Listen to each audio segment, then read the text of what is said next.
Ay, ito bata pa, oh. Bakit? Yung siguro nanay mo, ano? Introduce ng kanta sa'yo. Again, bagamat ako ho'y medyo sukang-suka na rito sa meeting.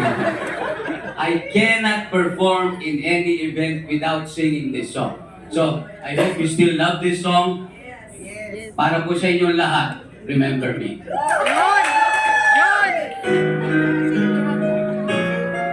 Ayan ang kailangan ko ng pampangana. Thank you very much.